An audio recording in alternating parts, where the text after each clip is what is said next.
준비될 때 그게 난 war. Now it's a battle, but this is a war.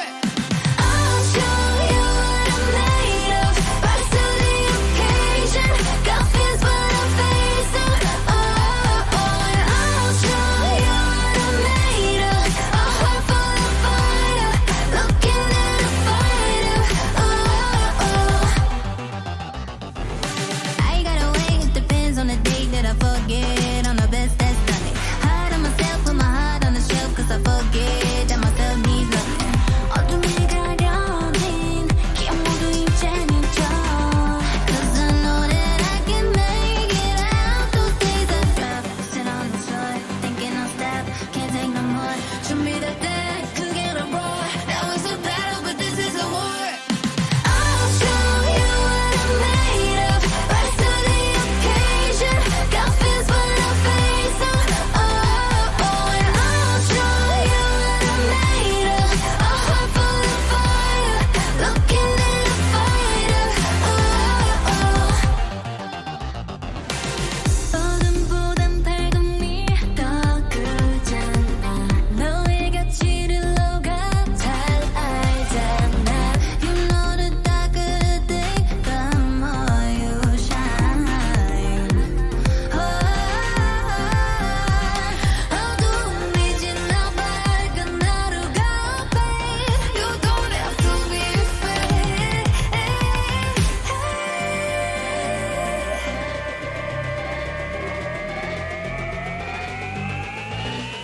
And I'm not today. I'll show you what I'm made of. Rise to the occasion. Got fears, but I'm facing. And I'll show you what I'm made of. A heart full of fire, looking at a fighter. I'll show you what I'm made of. What I'm made of. Yeah. I'll show you what I'm made of.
Much better. Welcome to week 3, day 5 of the VCS Winter Split 2021, the pre-season madness. My name is 𝘀cie, and with me on the desk are 𝘀𝗶𝗹𝗀 and 𝘀𝗀. Did you recover from yesterday, Rebel? I did, actually, quite nicely. I fell asleep during the last game of the entire day, which upset me greatly because I was exhausted after that hour-long break and all the casting I did in the meantime to fill all that space. But well rested, ready for today's game. Should be an exciting set. Should get me back into the energized state that I was, hopefully. You're the same, 𝘀𝗀. I think you had something to say about the game state yesterday. Ooh, yeah, that was wild. That was absolutely wild, and I hope we get more wildness today. The games are not going to be that close, maybe, but I expect to see the winning team dominating because we need to see how they approach the top of the standings now. So I'm very keen. I'm very keen on that side of the events today. I mean, I think that's a good point. If we can just take a quick look at the standings, then we should see that it should be one-sided, but at least for one of the teams, I think we give them a fighting chance, or at least an outside chance to win it with 𝘀𝘀cie. We already talked about it before a little bit. So, yeah, maybe there's a better chance than for TF versus 𝘀𝘀cie. Or do you think this is the time Team Flash can finally bring it back? I think it's Team Flash is in a position where I think all of us on the analyst desk, I think most people watching, and I think even Team Flash down to the player probably have just scrapped the split, right? There's no relegation now. They're not worried about getting kicked out. They're not worried about what's going to happen. They still have the entirety of spring before anything major is on the line, be it MSI, be it anything like that. And so they have a moment, right? And that's to me what they're taking for later on in the series. 𝘀𝘀cie actually does have meaning behind them, right? They're still in competition with SBTC. They're still within striking distance of Saigon. I mean, they're trying to compete for playoffs. So this series to them is not only more important, but like you said, we actually have, there is a snowball's chance in hell of them actually taking a victory off of GAM today in the series. But GAM looked really, really good, and they started to just pick up steam and look better and better each game. So, 𝘀𝗀, what happened to GAM? Is it just they got used to playing as a team, or what happened that they are just stronger and stronger each game they play? Yeah, as you mentioned, GAM are now on fire. They are 10-1 between week 2 and week 3. So they look on form. They look like the champions that they were in spring. I believe that the first week was just kind of shaking off some rust. Maybe getting used to the new patch, getting used to the new player, because they are also alternating between Tivkit and Style. So that was a mix of understanding the meta and understanding the way they wanted to play. It took a couple of matches. Now they're set, and now they're on a train course and a very fast track to the first place. There's still Cerberus, which are going to they're going to face next week. So we cannot say yet that they're ready to win another championship, but still they look like they want to. And did the preseason patch help them, or is it just, yeah, the preseason patch is there, they adapted, and now they're fine? Because some teams obviously adapt faster and some teams adapt slower. So I think the preseason changes did give them something new to work with. For example, like this chemtech thing that can allow more skirmishes in the jungle. That's always for GAM. They love it. And I have seen, like, snooping the solo queue accounts, that Kati is training some new spicy pigs. I don't want to say which, but he is going to pull off some dark tech. So I can't wait to see that. Overall, I think they're not the team that has been advantaged the most by this patch. But of course, we'll see in the following weeks and in the following matches. I heard so much good for GAM, and now I need some hope. I need something for 𝘀𝘀cie. Well, please help me out here. So 𝘀𝘀cie has had a split that's been at least on better grounding than what we've seen before, right? They're sitting at 8 wins. They're getting close to the point where we can consider them in competition with everything else. That the loss earlier to Cerberus was a rough one to have to deal with, and then the loss to Saigon in a 2-0 was also a very rough one to have to deal with. They didn't feel ready this week, I think, for what was the immediate drop of the patch, although they got close in the second game against Saigon. biggest thing is that the thing I've noticed about them all split is their first move actually looks incredible when they're going to attack an objective. Their first kind of intuition is to say, here's what our play is going to be. And where they begin to struggle is when they actually find success. Because when they, confirm dragon and then you have somebody dangling around and they're like, we can jump over the dragon pit and go after a kill. Oh, we can kill that person and then go deeper into their jungle. And they just, start snowballing themselves down a cliff that they can't stop themselves, and all of a sudden they get aced on the back end of it. And yes, they got a dragon, but they gave back 2,000 golden advantage to the other team unnecessarily, or they put themselves in a position where it's like, you aren't in a position to set up the opposite objective, and all of a sudden the other team comes out and attacks. So to me, it's about controlling and picking your moments of when can you kind of chain objectives together, and when is it okay to just say, okay, we're going to take this and then we're going to leave and you can have a response. GAM is really good about punishing that, and so that's going to be tested really heavily from BTS today, is that if they can actually keep their wits about them when it comes to what their first move is, these are going to look like really competitive games no matter what. But if they continue this really strange strategy of just like kind of how I would call it gooning immediately after an objective take, there's going to be a lot of problems that GAM are going to give them. Sometimes GAM also like to overextend for those objectives for the second Rift Herald that might be bounty territory. And Clockwork already talked about the second Rift Herald in length on his stream. So Clockwork, what is it about GAM and Rift Heralds? So I don't know exactly the priority that GAM assigns to heralds, but it seems to be very low because they don't focus neither the first nor the second too much. They always prefer to go for dragons when they get the chance, and indeed they are the team that in VCS has most dragons per game. So for some reason they give a lot more priority to this objective, and they decide to play around the bot lane more, whereas they used to play a lot around their top side in spring. They have some of the best players in the league to play around, like 𝘀𝗏𝗋, like Levi.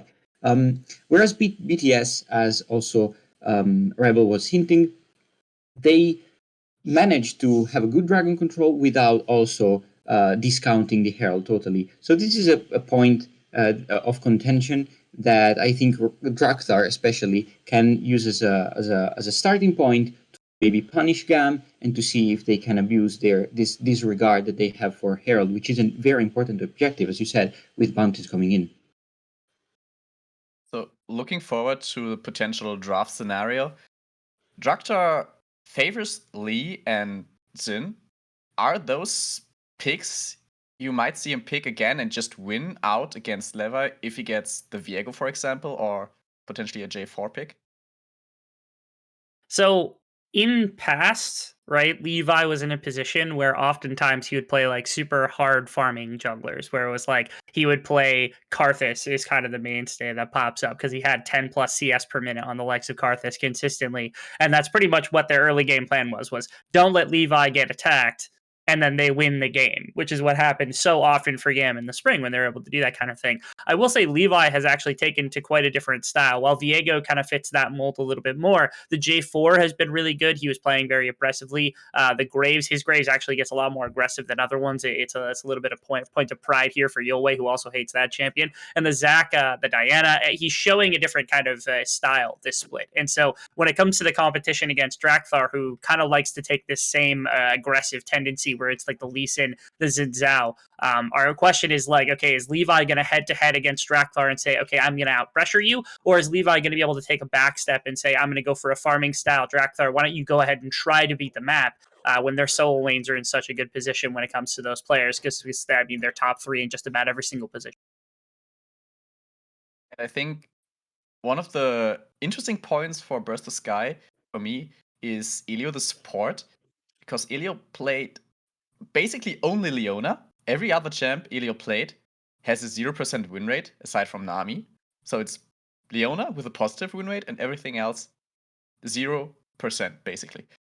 And we had a discussion with 𝘀𝑚𝑎 who said, yes, sure, but still Enchanter looked better for 𝘂𝑚𝑎. So what happened there?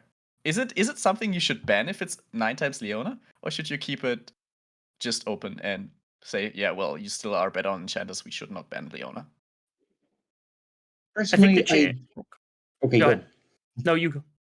Okay, thank you. So I think this Leona pick, it's not 𝗀𝗀 being good at the pick itself. It's that it fits the style that the team wants to play. Because as I said, they like to move bot lane around, and they also rely a lot on the Jhin and these champions that are quite safe in the bot lane and provide a lot of CC because they want to initiate skirmishes in the jungle while moving the bot lane around. So they want to be moved around. They want to engage in these skirmishes, and Leona provides a lot of value in this context, in this style. Whereas 𝗀𝗀, of course, as you said, he is better on enchanters per se, but it fits the team a bit less, in my opinion. Okay, but it's not ban worthy or something you should consider in a pick and ban draft. Yeah, I think would let it go. Yeah, I think it's a matter of oftentimes 𝘀𝘀_𝗀𝗏𝗀's bottom lane when it comes to 𝘀𝗀, who really is kind of the crux of this. If you've got an enchanter on the bottom side for 𝘀𝘀_𝗀𝗏, it means that they get less access when they start roaming. So it's more so about getting a positive matchup. And oftentimes, I mean, our supports have struggles against the Leona from time to time, and you see that champion around quite a bit, pretty much everywhere. And so I think it's a symptom of 𝘀𝘀_𝗀𝗏's with a Leona's bot lane usually is able to actually do the things that 𝘀𝘀_𝗀𝗏's bot lane likes to do.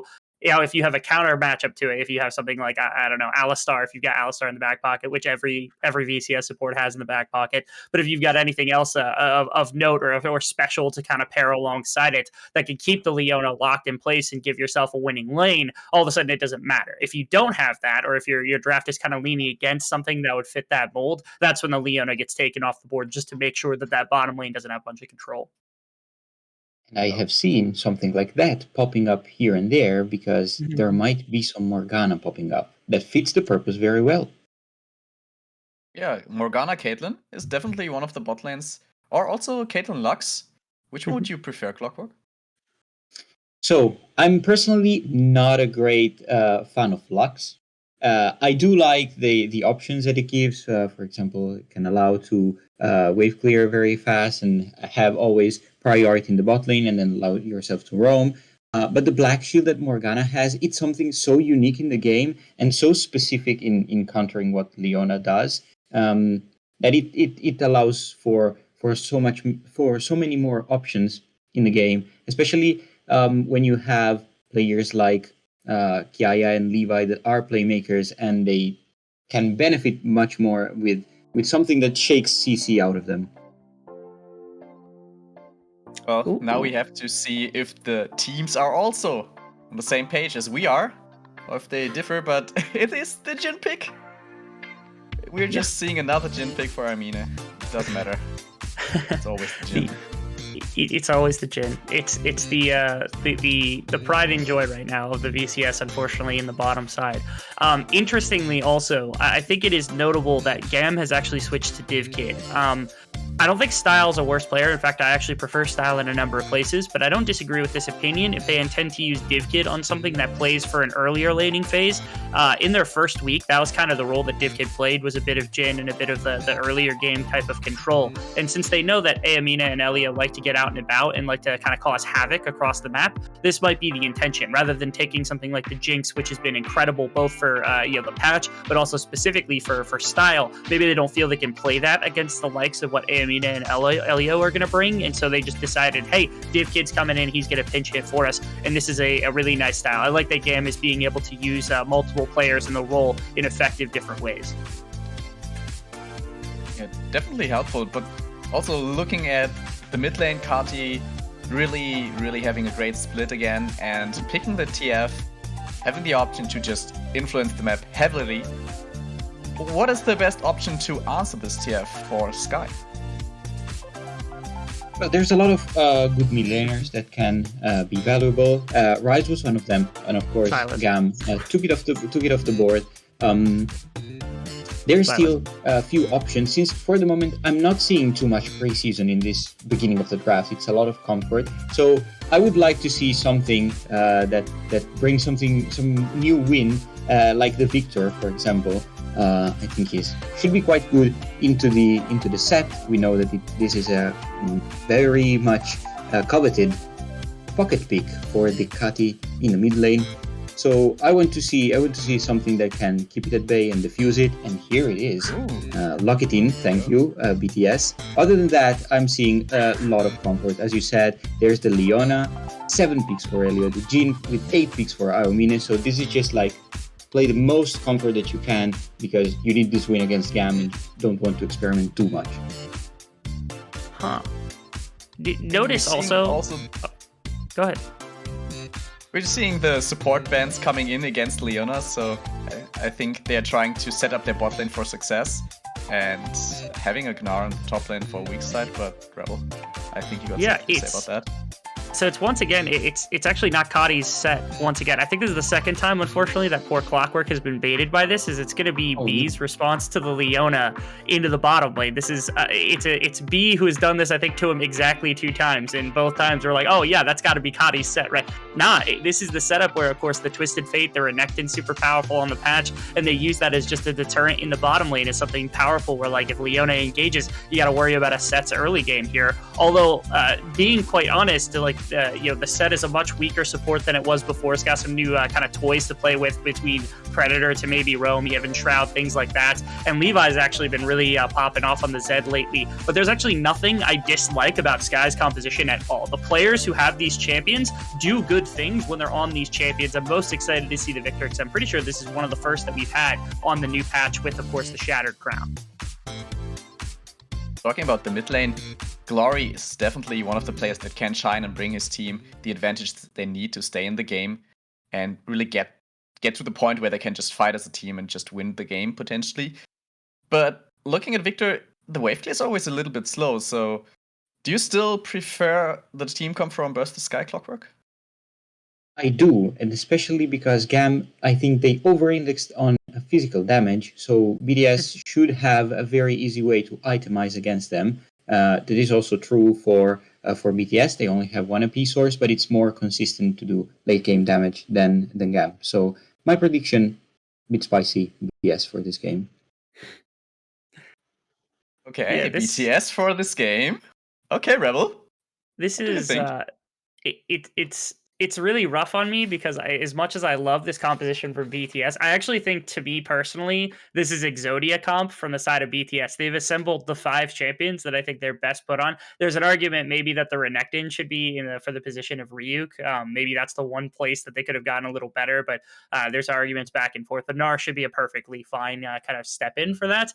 Despite that, though, it's really tough to get past the hands diff and past the coordination diff. And I feel like Levi's on a champion where he can jump that kind of methodical type gameplay on their first route, or especially if they start to, again, try to chain together these objectives poorly, all of a sudden BTS runs into a bunch of problems. That's kind of what the Twisted Fate's really good at. And you've got at least one powerful later game type carry in the likes of DivKid on the bottom side that's hard to punish since across for them is sitting the set. It's really hard for me to do this because I love BTS's composition. I think they're exactly where they want to be. And against most other teams, I would actually favor them. But this is the one team that I just simply cannot get past the difference in terms of skill and the ability to capitalize on what the macro decisions have been from BTS. So I'm going to call GAM, even though I'm in love with what BTS has done.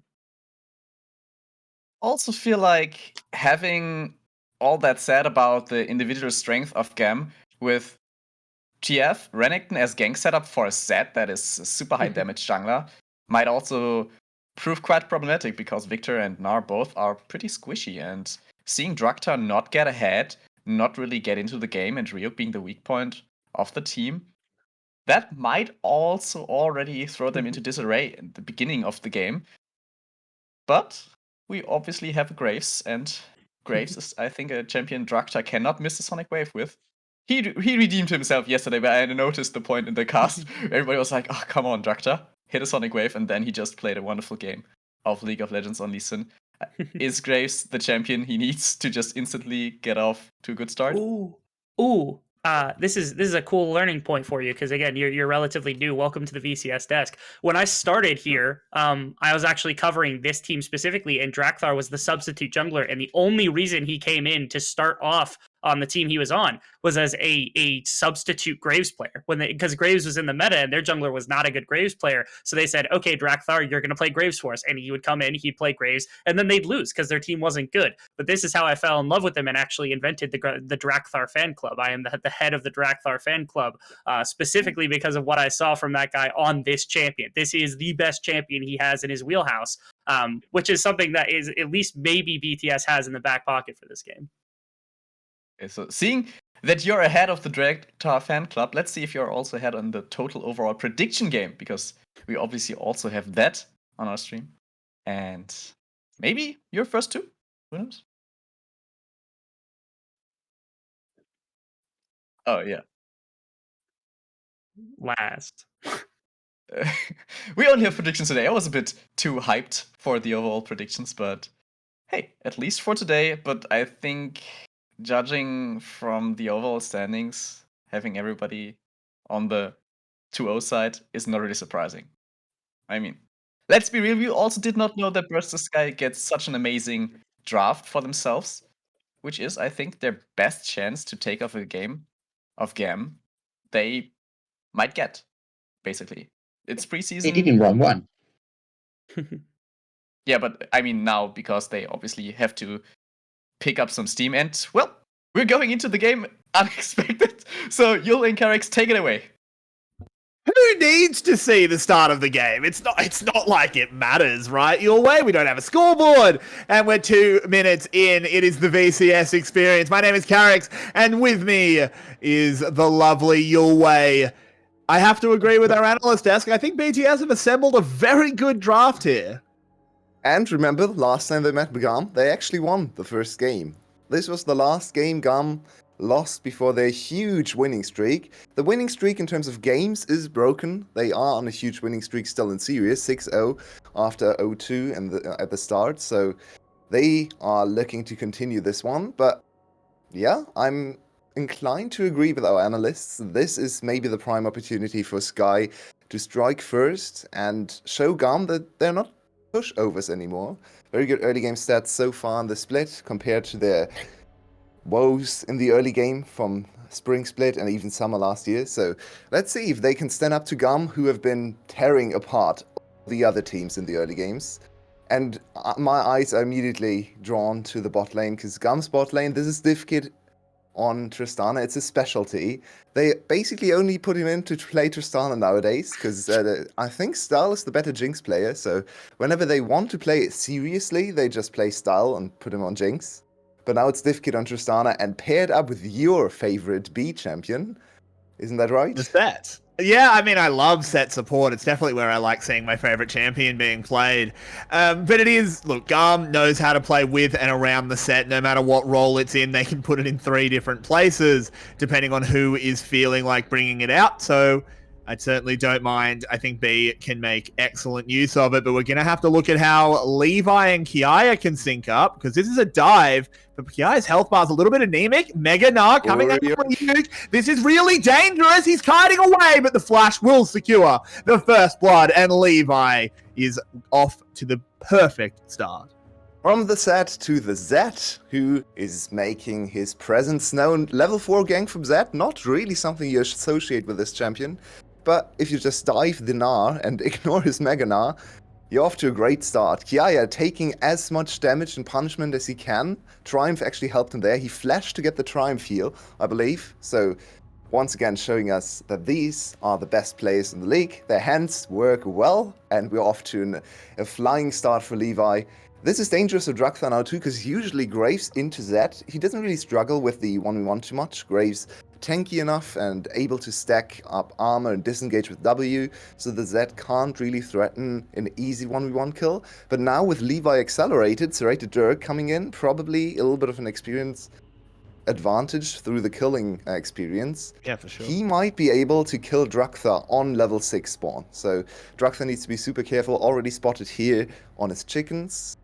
He needs to know where 𝘀𝗀 is, and if 𝘀𝗀 and 𝘁𝗀 just gank 𝘀𝗀, the game could be over for BTS, because they would lose all their initiative. It certainly could be, but this man on our screen is actually someone who I want to briefly talk about as the camera does cut away. 𝘀cie 𝗰𝗶𝗹𝘀. This is a champion he played quite a lot, I think 2 splits ago. He's always been one of the control mage players. It's a rarity in the VCS, where obviously elsewhere you are drowning in control mage players. We don't have many of them. 𝘀cie is one. He plays the Azir. He plays this Viktor, and Viktor is so strong at the moment. We saw yesterday, I think it was 𝘀𝗀 that played it and was a raid boss. Yeah, and let's keep our eyes on the gold totals, because usually Viktor into TF should be relatively even lane, and then TF just generates more gold with his passive, but this Viktor is running First Strike, as all the Viktors are in the preseason. So let's see if First Strike can offset the TF bonus gold, and Viktor can accelerate his own build path with this rune choice, but first he has to evade the 𝘁𝗀𝗋 gank. 𝘁𝗀𝗋 only level 5 though, and it's pretty hard to kill Viktor Zed because of the gravity field, so yeah, I don't think there's much coming out of this play. Nice disengage from 𝘀cie, and here we go. Ryuk moves forward, lands an excellent stun after an excellent Gnar. 𝘀cie is buying a lot of time, but it is just time, as the rock will bring down the croc. And this is maybe one crack in the GAM armor, the early top deaths, because 𝘀cie has been very prone to dying. A little too much, in my opinion, especially considering we always thought of him as the best laner, the most consistent player on the team. He's still laning extraordinarily well, but he's dying a little bit too often to ganks. And once again, Ryuk setting up with the flash Gnar, and then 𝘀𝗀 just adding a little bit of damage on top of there. So, GAM, they're still in a decent spot, because of course GAM always cross maps, always. This team will never miss a beat when it comes to cross mapping. If the enemy jungler shows on top lane, they are already on your bot turret. If he shows on bot lane, they will probably dive the top lane. So this is very much expected from the team. And with Divkit on Tristana, 3 platings. What a punishment. Yeah, that is absolutely massive. This potentially makes up for a little bit of that Herald phobia in advance. Maybe they've diagnosed their own issue. Who cares? BTS gets the Herald. You've already taken a few tower plates in the bot lane. You don't mind at all. It's now much more risky for 𝘀𝗀𝗋 to move up there, because Divkid can just make the call to be like, okay, I'll stay. I'm a Tristana. I will take your tower if you leave me alone with it. That said, I think BTS are in an okay position getting that kill onto 𝘀𝗀𝗋. Have they just, you're talking about how the topside deaths have been a problem? We used to talk about how the way GAM was coached is they just put a bit of sticky tape over the bot lane. Have they moved the tape your way? Yeah, maybe. Actually, the last time I casted last week, when GAM was playing, 𝘀𝗀𝗋 was sitting in top lane with Cannon 0-0-0 at 13 minutes, while the rest of his team had 10 or 12 kills. And he was just smurfing on the enemy top lane, but no one took notice in the laning phase, because there was so much action going on. So I think you have definitely identified something here. First on the menu is the Herald though, and the Herald phobia coming in for GAM. They actually want to contest this one. You can see everyone is moving there for KHP. I think 𝘁𝗀𝗋 is here in time. But yeah, Ryuk with good Gnar. This is risky. 𝘁𝗀𝗋, you're running into 𝘁𝗀𝗋. Oh, yeah, this is not the decision that I think he wanted. They don't want to actually go into him. I think 𝘁𝗀𝗋 might get sacrificed, but uses that Zenith Blade to run away so well. The B will throw out the showstopper, but over the wall they go. They're hiding on Jin's stage, and they escape into the wings. BTS with a perfect passage of play. That's so surprising to me. BTS looked horrible when it came to Herald setups in their last series. In the first game against SGB, they arrived late, they still took the fight, they all died. 𝘀𝗀𝗋. Oh, he's okay. He's okay. Fine. Yeah, no Zed ultimate to follow up.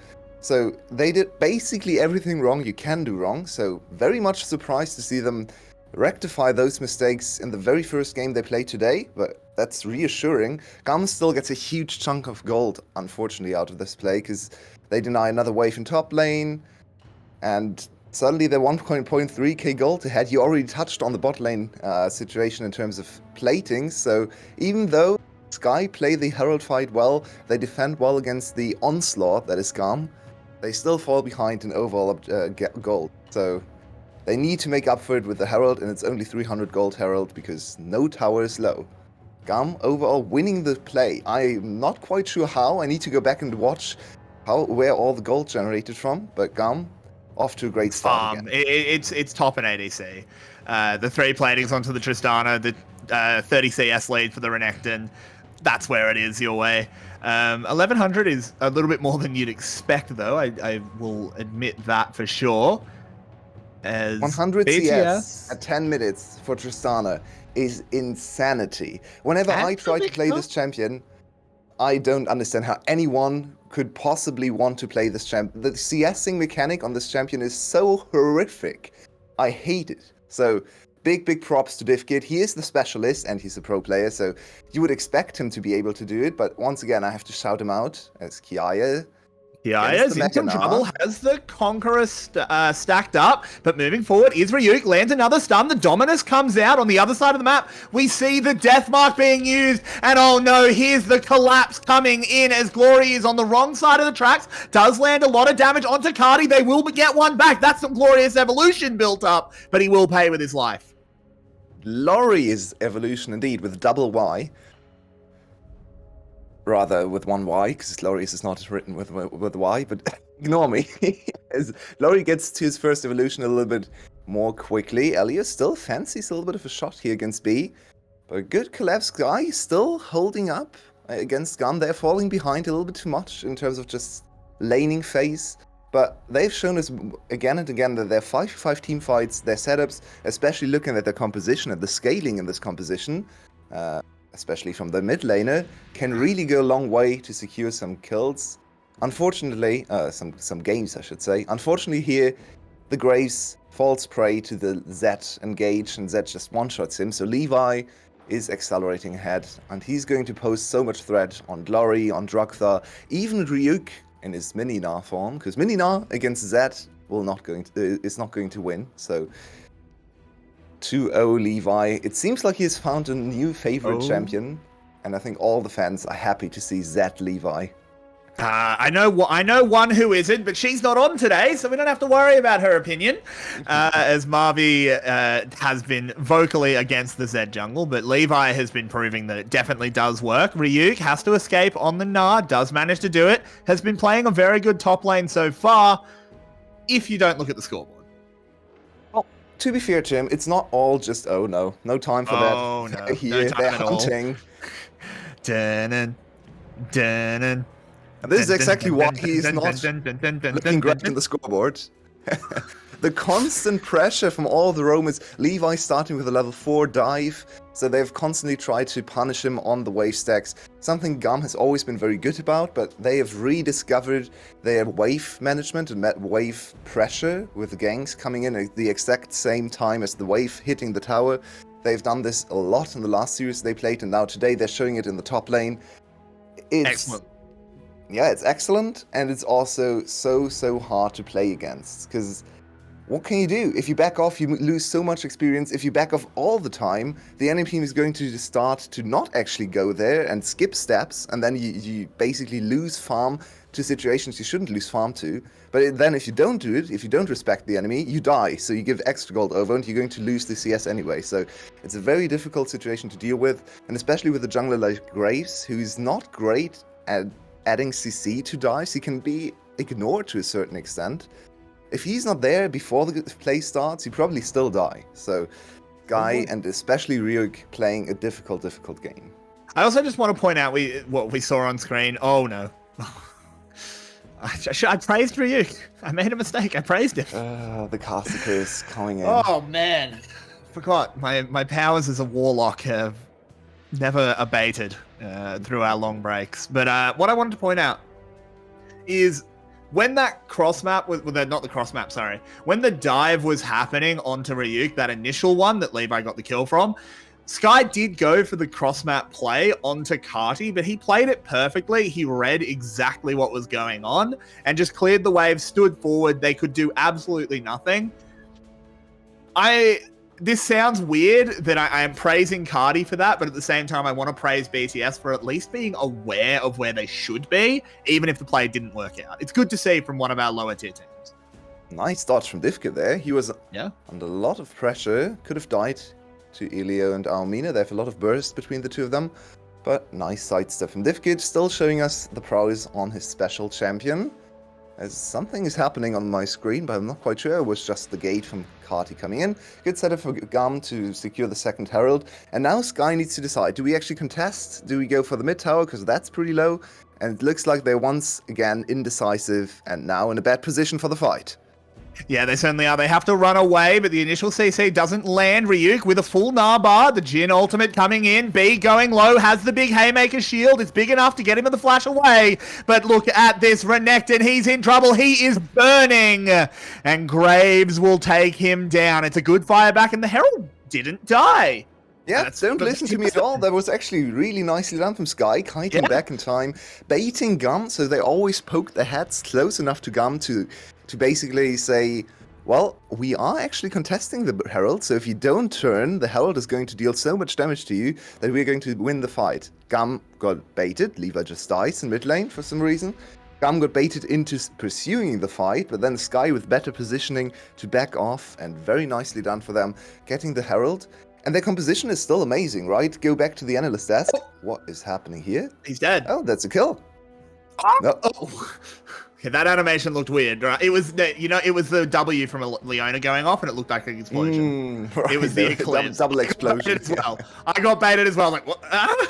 Yeah, it was just poorly timed. It was Leona W. Well played there by DivKid. Sniffed blood in the water and collapsed immediately. Does take down the sport. Could have gotten the double kill, but 𝘀𝗀 did just about manage to get up and take that blue pill. I'm not used to looking at GAM scoreboards and seeing the ADC be the standard player, one of the standard players. Think back to all the times where ADC wasn't really a position in GAM. They just completely ignored it. But yeah, first we have this important fight. We actually start with, what is this?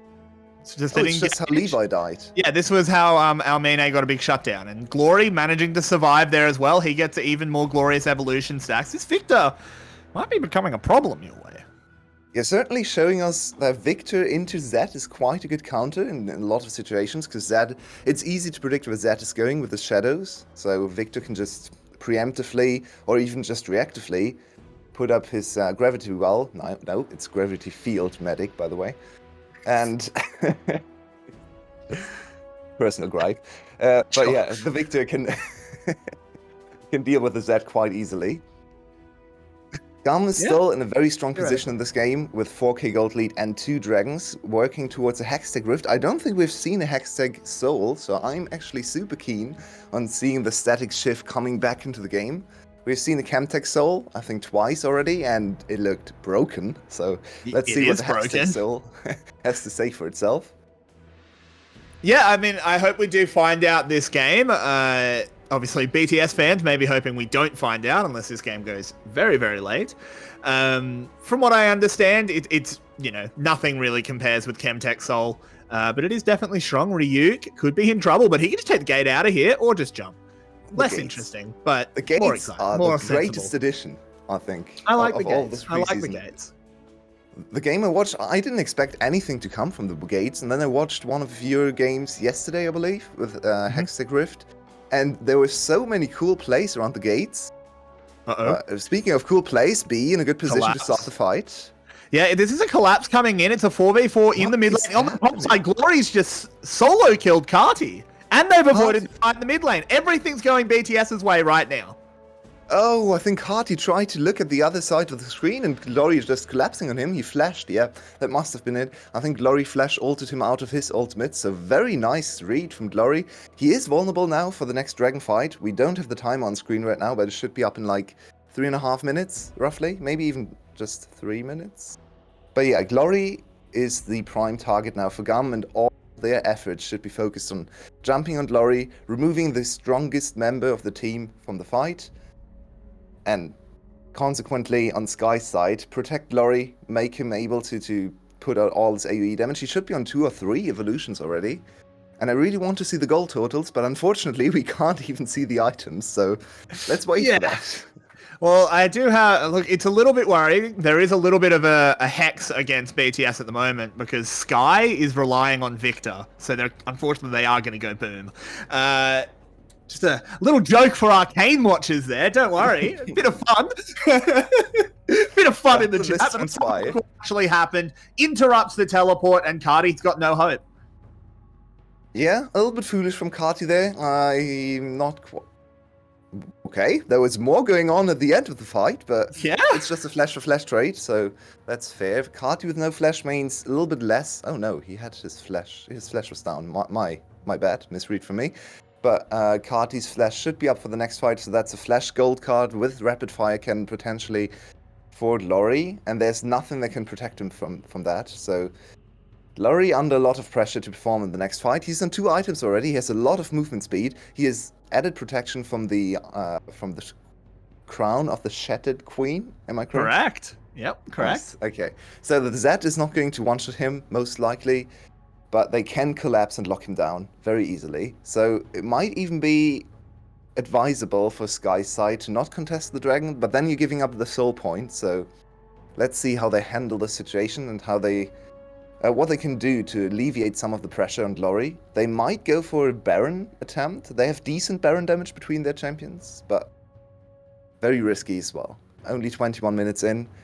If GAM arrives and you're all cluttered up at the Baron pit, I think you all die, so let's see. Oh.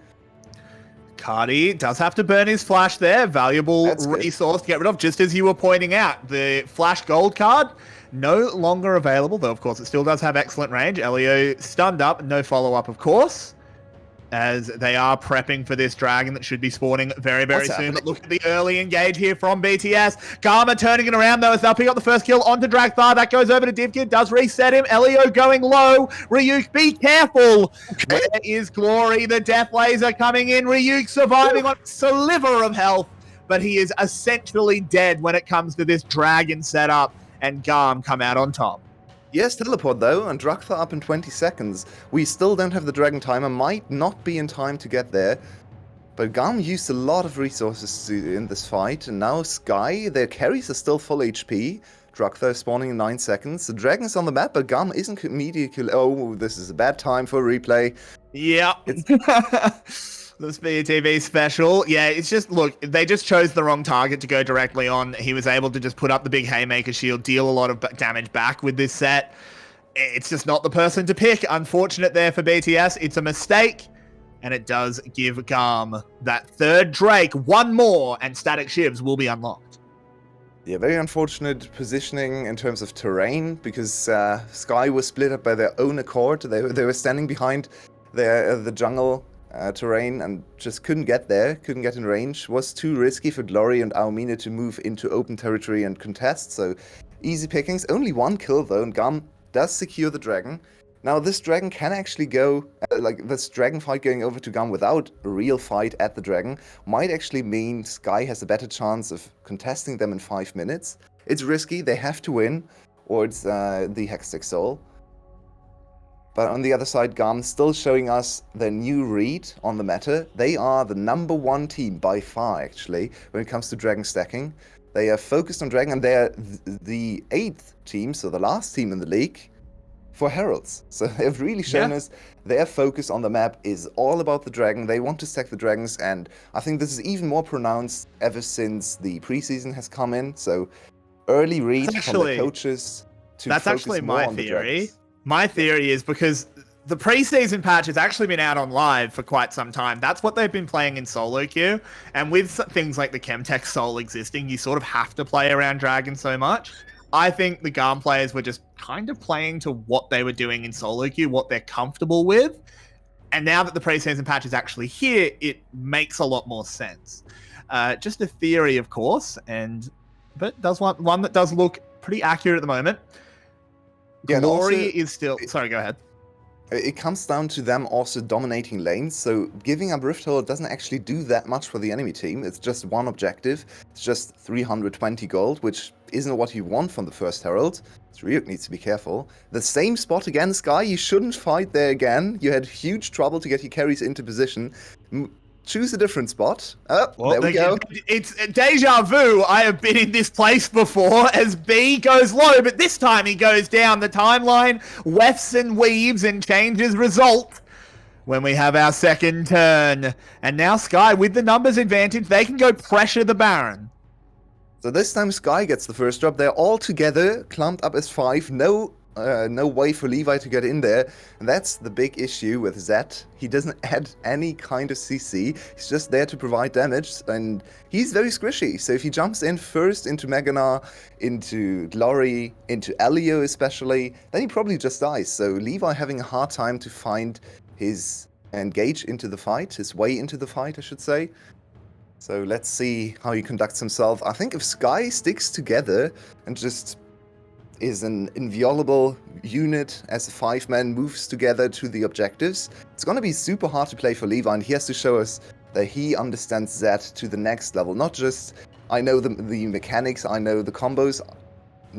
He needs to show us, I know how to play assassins in the late game and be effective. Look at how far he's away from the priority targets. If he jumps in there, 𝘀𝑺 is just going to Q him and he insta-dies, so all eyes on Levi, I think, in this game, because if he dies in the fight, 𝘀cie probably wins. If he finds a way onto 𝘀cie or 𝘀𝑚ine, GAM is very likely to take the fight.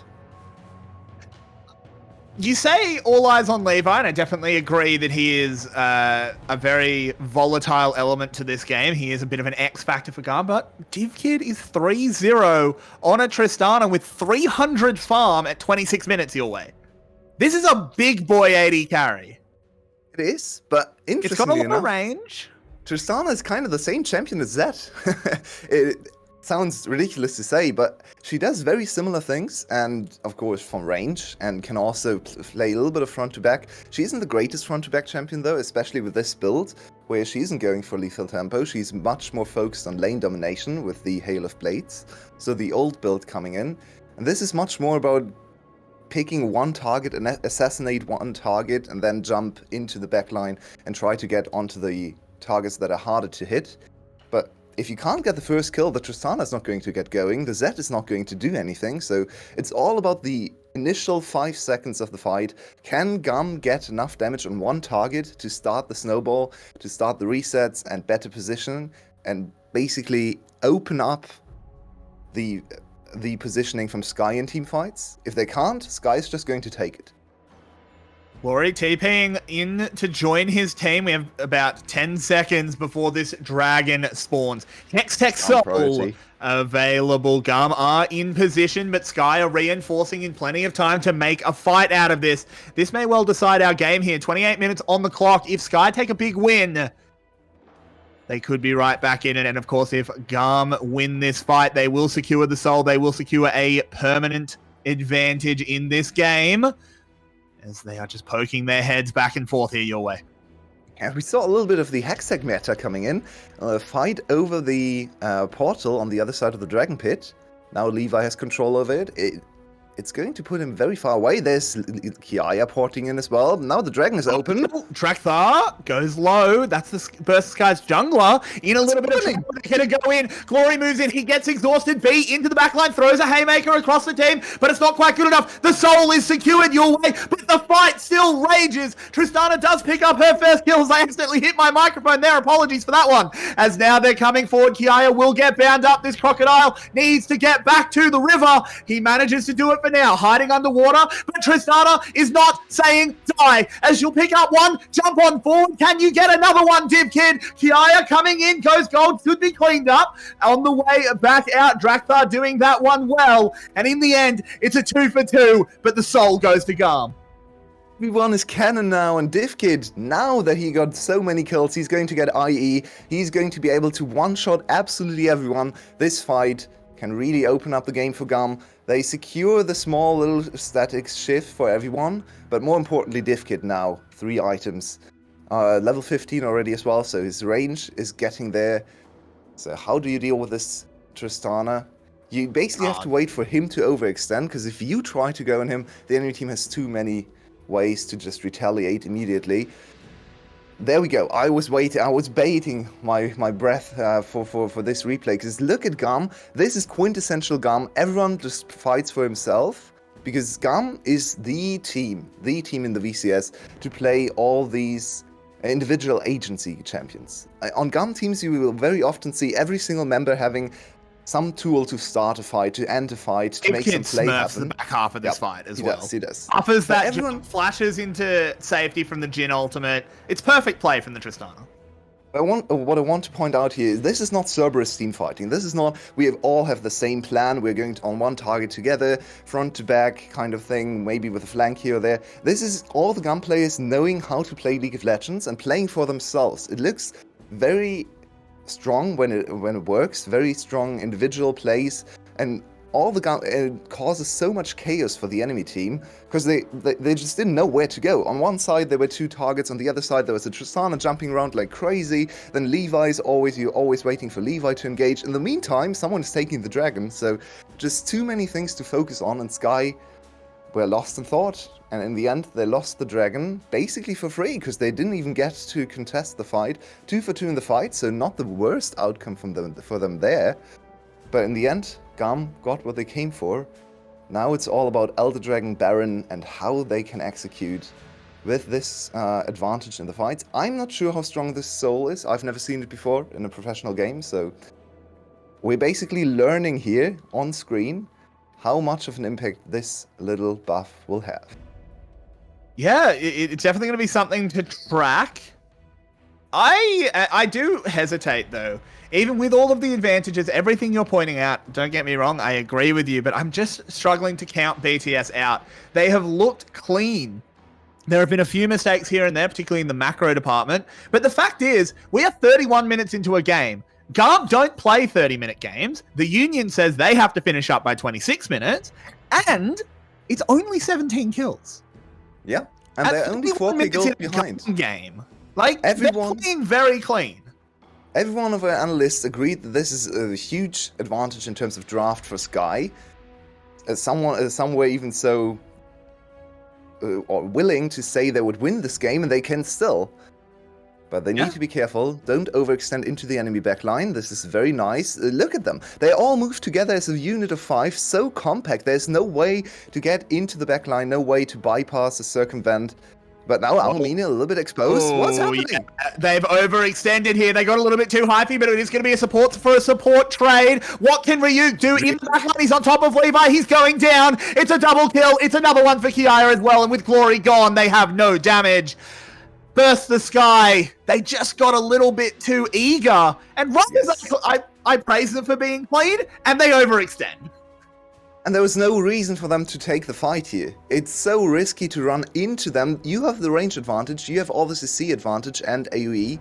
Why don't you just wait for GAM to make the move? Just stay together, push the wave, and at some point GAM has to contest or they lose the turret. So why would you try to start the fight first there? They exposed their backline, they opened up their compact formation, and now GAM with a huge advantage. Baron going down, and this should really open up the push for GAM. They should be on their way to the Nexus, but this game, there's still a little bit of fight left for Sky. I think they saw the opportunity on 𝘀cie, but he's the wrong target to pick, and then B with an amazing counter engage, and now all the chaos is coming in. 𝘀liche gets the free fire, no one is even close to hitting him, and look at the 2 carries, or 2 of the 3 carries. They just have to walk back in shame because they can't go close to any of the melee targets. Look at 𝘀cie's items as well. Double shield, so he actually knew what was coming for him. He went for the tankier route, paid dividends. And you don't have to carry if your ADC is 7-0. You don't have to build any damage items. You already have enough. So, very good decision from 𝘀cie and bad target selection from the side of Sky. Elder Dragon 30 seconds. This should really finish the game for GAM if they can secure it. Last chance saloon for Sky. Yeah, look, they do have this one last chance if they can get down on their knees and pray for Providence to give them the Elder. They will actually have pretty good positioning on it, though 𝘁cie pushing into the base makes things very difficult. Does get spotted out, lucky. They have to go back and deal with 𝘁cie, but Glory with his TP, it should be fine. But they have to give up the position as the Twisted Fate will just ultimate over. Coming in hot. Just to throw some damage, misses the wild cards on a stun target. Good job. As this is just going to be Elder. I don't think BCS can get close. They have to run. They have to run through a TF in a second. You can't get close. As they will throw Leonora onto Levi. If they can catch Levi, it's huge. But it just doesn't matter because 𝘀cie has fallen. The smite is gone for BTS. Here comes Glory. This is your chance, my friend. You have to get everything done. And I don't think he can, and 𝘀𝗶𝗆 makes sure, as they will for BTS. This was a Herculean effort against the rampaging monsters of GAM, but unfortunately, for game one, your Odyssey's about to end. Not a spotless performance from GAM. They gave 𝘀𝗀 a few opportunities. I'd say it actually started in draft. I think the draft left a little bit too much to be desired. But in the end, they make it work. They still win the game 36 minutes, much longer than their average game time. But this GAM is still super scary. Their team fight, I'm not sure if I would call it coordination, because I actually think they play on instinct in team fights, but that just the individual level to make these instinctive plays work and follow up on each other, what looks to me like almost without communication. Everyone just reads the game perfectly. This is the dream state for a pro team, and it really looks like GAM is making it work on stage. Absolutely does. I have some faith that BTS might be able to take the second game, though. I think they played them close for a lot of that game, even though GAM did come out on top. To find out, we will be going to a short break and then bringing back in our analyst desk to break everything down. We will see you in just about 7 minutes. Don't go anywhere.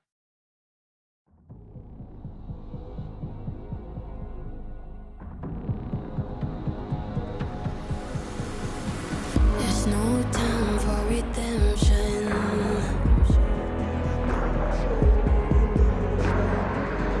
Those flags you wave, will they hold up? Don't cry for your vengeance. It's right there to take. Oh, if you want it, the world is watching.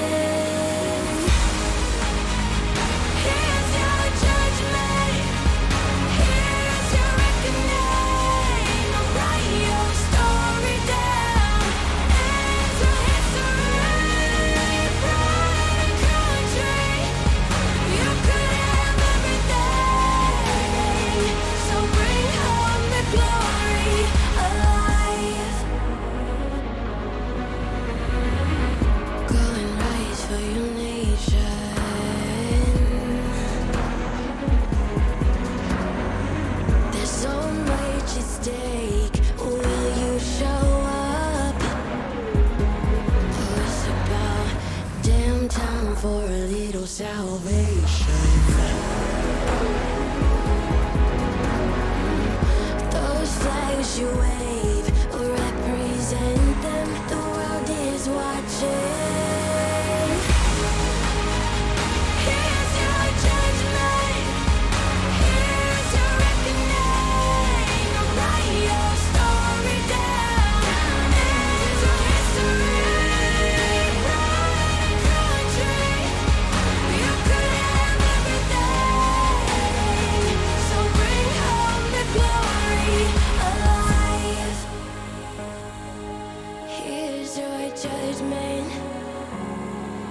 Here's your reckoning. So go and bring home the glory alive.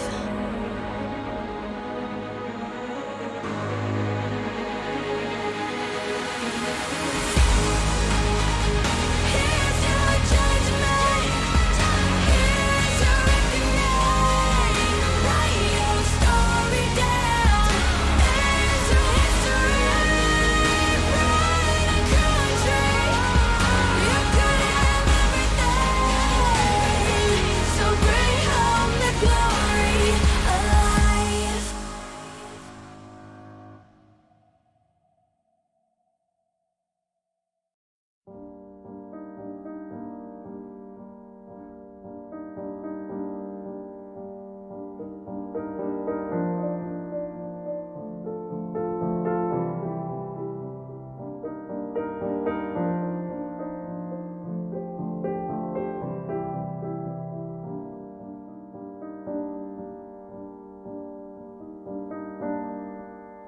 Every child in Valorant has heard the tale before about the cursed mummy boy who felt his heart no more. So sad and lorn, the helpless lad Amumu was his name. He ventured out to find a friend and learn about his bane.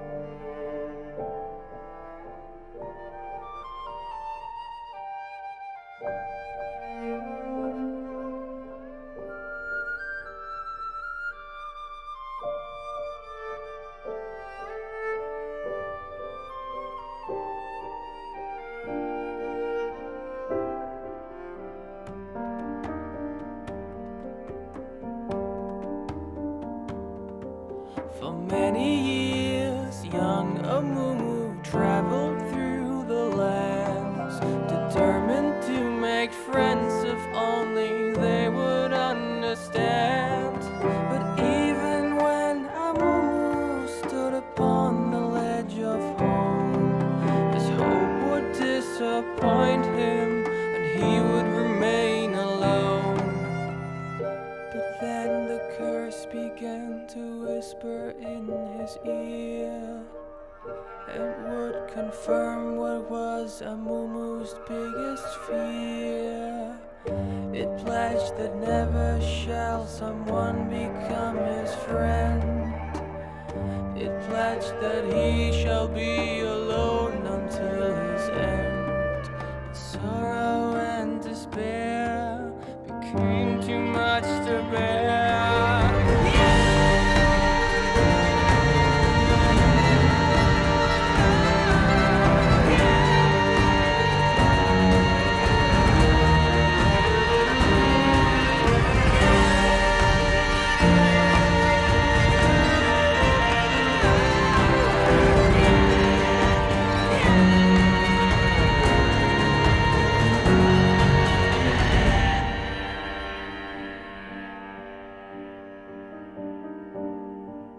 The moment when Amumu realized what he had done, too late it was for him, for them, the evil curse had won. The anger and the anguish overwhelmed his fragile soul and caused a wicked tantrum that he never could control.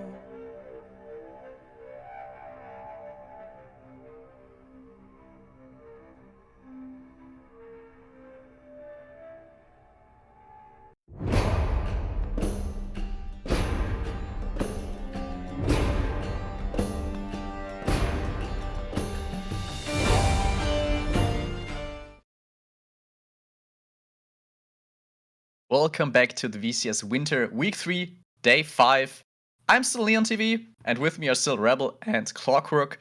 And it was a close game. BTS actually fought for a long time and had a pretty decent series. Clockwork, you were somewhat positively surprised, but also you called the draft already the best chance. So did they make you I proud? was definitely impressed by how BTS navigated, especially the mid game. So we have seen at the beginning, GAM really used this Renekton and Zed advantage to punish Rook to a great extent. And from minute 10, they were already 3k gold ahead, which is a lot at minute 13, for example. But it's not a lot at minute 30, which is what it happened after BTS managed to kind of stem the aggression, kind of stop the aggression from GAM, especially 𝘀cie stopping that ultimate on the side from 𝘁𝗏𝗏 at some point. And throughout clever map plays, they managed to keep the gold constant and GAM couldn't snowball effectively until this fight happened. So we have a replay here, and we see that this gold advantage is basically still, and this is a fight that 𝘀cie accepts to take. 𝐸Lio here does a good job taking away the 𝘁𝗏𝗏 flash because that's the main tool that GAM has to engage. So this fight starts in good terms for 𝘀𝗏𝗏. they have a positional advantage, then they try to poke a bit with the Jhin ultimate and the Victor laser. They try to keep GAM at bay, preventing them from engage. But then this engage 𝘰𝘰 overextends and does not peel. Here, 𝘀𝘀 keeps shooting, keeps resetting. 𝘀𝗶 has free range, free agency on all the priority target, and here we see that Sky composition falls into disarray, and the fight is over. And from this, the gold advantage that was almost constant, Sky managed to keep it contained. From here, balloons into a Baron take, into 2 towers into mid lane, 10k gold advantage, and the game is over after this. And for most parts of the game, it looked like 𝘀𝘀 with the Victor was able to actually stem the bleeding and hold off GAM's advance. And the Shattered Queen was a really good choice against an assassin pick. But there was a problem with the item, or the way he got the item, rather. Right, Rebel? Yeah, so in the middle of the game, he swapped basically from Ludens onto Crown of the Shattered Queen, which in its own, I mean, you talk about the fact that he has first strike, so maybe he made up that gold difference between selling that Ludens and buying back what was Crown of the Shattered Queen, and especially with like price point difference, it probably didn't make too much of a difference in terms of gold. The more egregious part of that actually is there's very different types of play styles that you would have between having a Ludens and a Crown of the Shattered Queen. I think in theory in this game, the idea is that he's getting challenged by somebody, and so that Crown of the Shattered Queen is intended to be the preventative measure from him just getting taken out of a fight immediately, just off the back of like a 𝗁𝘁 combo, some semblance of a Tristana going all in this case. But you actually watch during the course of that fight, I think it was a pretty big thing, which is when you're building Crown of the Shattered Queen for safety, and then you have Cosmic Drive because it's just a really good item in general. And then you've got like a Morello. Your damage is actually still decently handicapped as the Victor, despite being on 3 full items. And so with a Ludens, with penetration on those items, with more AP, that kind of thing, maybe you can burst through the Renekton at the front of that fight. And in other fights where, B was actually causing quite a bit of disruption, but basically what you had is on one side, you had B and you had, what was 𝘀𝗰𝗋 kind of frontlining. And then the other side, you had Ryuk and you had 𝘰𝑰. And Ryuk and 𝘰𝑰 were getting absolutely trounced by this insanely powerful Tristana. And the other side, that just wasn't happening. There wasn't enough damage coming out of the Victor. And that was a problem. I wouldn't have minded if he stayed with the Ludens for the fact that they need to burn through these front 2 frontliners so that then your 3v3 on the back half with all damage dealers is then going to have some effect. But instead what was happening was just playing that defensively. They weren't waiting for what was counter engage, for reaction to what was going on, and that's my biggest gripe with them during the course of that game. They had an amazing setup in terms of macro. They made very conscious decisions. They were not going over aggressive, but this was a game in which their team fighting really did falter when it kind of boiled down to it. And I think one player to highlight, 𝘀𝘀 and I already talked a little bit about it during the game, is 𝘀𝘀 just coming in. Hey, 𝘀𝘀, you play Tristana? Okay, go, play Tristana. And just totally carrying the game. I mean, yes, 𝘀𝗋 had a good early game with a set 3-0, giving up the shutdown afterwards. But 𝘀𝘀 just going ham on the Tristana and stacking up kills over and over again and just being a menace in the team fights. 𝘀𝘀, I mean, Indeed, and is that something they can just replicate, pick the Tristana again, and have the same kind of success? well, I would say yes. 𝘀𝗋 already praised it during the game, and it was impressive how GAM managed to accelerate the Tristana. He was very far ahead of the curve in CS, in gold advantage, and he managed to hit his power spike way earlier than the average Tristana. So I don't think that BTS can effectively prevent 𝘀𝘀 from getting to that point. They would need to pick a bot lane that can punish GAM much harder, and they need Draktar to focus around that lane much more if they want to prevent 𝘀𝘀 to do that. And I don't think it how usually Sky are playing. So I think if I'm GAM, I would give it another shot for sure. And luckily for me, I have Rebel as a Sky expert on the desk, and we have the pick and ban in front of us. So, Rebel, what would be the perfect bot lane to punish? Ooh, that's a tough one. It usually would involve Lucian, which is actually currently available. The problem is if you let it through, which they just did, I feel like you're giving it to 𝘀𝗀𝗃, which is exactly what's going to happen, which is a problem. So now, with 𝘀𝗀𝗃 still available, I am curious if they decide to go to what is 𝘀𝗃𝗃 𝘀𝗃. This was a popular response at Worlds, and 𝘀𝗃𝗃 would have an opportunity to carry, although it does give over a fair amount of early game to the side of 𝘀𝗃𝗃, so it might be harder for 𝘀𝗃𝗃 to kind of access that bottom lane if they gave away that bot lane duo, which is a little bit problematic. Something I do actually agree with very heavily is I want to see 𝘀𝗃𝗃 get more aggressive. Last game, it felt like a lot of pressure was being absorbed by Skye, but not given back by any standard. It was oftentimes, it was like 𝘀𝗃 was taking a gank or somebody across the map was taking a gank, and there would be punches later down the line, but there was no immediate response to that kind of thing. I kind of want to see Skye be the ones that are making the first aggressive move, although given that they just gave away the Lucian Nami bot lane and Renekton on the top side, I doubt they're going to find a lane that they're going to have very, very much comfort doing that for now. I mean, am I hallucinating, Clockwork? Is that a 𝘁𝗀? Is that a pig right now? I'm very I mean, confused. it is a pig, but...